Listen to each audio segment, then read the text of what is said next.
Chers amis, je vous accueille pour une méditation dont le thème me passionne.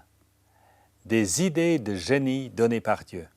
Et nous lisons dans la Genèse, chapitre 28, verset 14, « À travers toi, toutes les familles de la terre seront bénies. »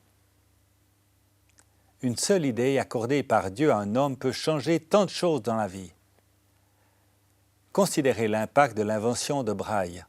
En 1824, Louis Braille inventa un système de lecture pour les aveugles, basé sur une succession de points en relief sur la feuille de papier.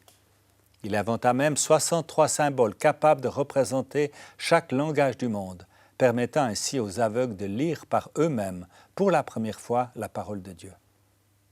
Si vous pouvez communiquer à travers les continents en utilisant votre téléphone portable ou votre liaison Internet, c'est en grande partie grâce au travail de pionnier d'un autre chrétien appelé Samuel Morse, l'inventeur du code Morse et des communications intercontinentales. Le monde était si différent alors. Les nouvelles mettaient alors plusieurs semaines pour arriver d'Europe en Amérique. Un jour, l'un de ses amis lui dit « Au cours de tes travaux, t'est-il arrivé de ne plus savoir que faire, d'être complètement acculé au mur, incapable d'imaginer dans quelle direction continuer tes expériences ?» Morse lui répondit que cela lui était arrivé plus d'une fois. « Et alors, que fais-tu » Morse lui dévoila son secret. « Je fais une chose inimaginable pour la plupart des gens. Je me mets à genoux et je prie pour recevoir une étincelle de génie, une lumière pour me guider vers la solution.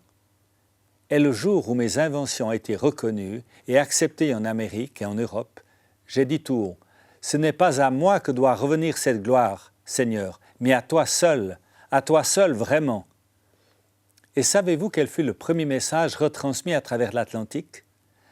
Transmis grâce à Dieu. À cette liste, ajoutez le nom d'un autre chrétien, le savant français Louis Pasteur, qui démontra que les infections sont causées par des agents invisibles à l'œil nu, les bactéries et les virus. Il développa des méthodes de stérilisation qui bien vite commencèrent à sauver d'innombrables vies humaines. Dieu est-il à court d'idées aujourd'hui? Absolument pas. Il vous suffit de lui demander de vous en accorder une pour changer votre vie, votre mission ou votre entreprise. Alors je vous souhaite une bonne semaine et découvrez ce que Dieu veut vous révéler.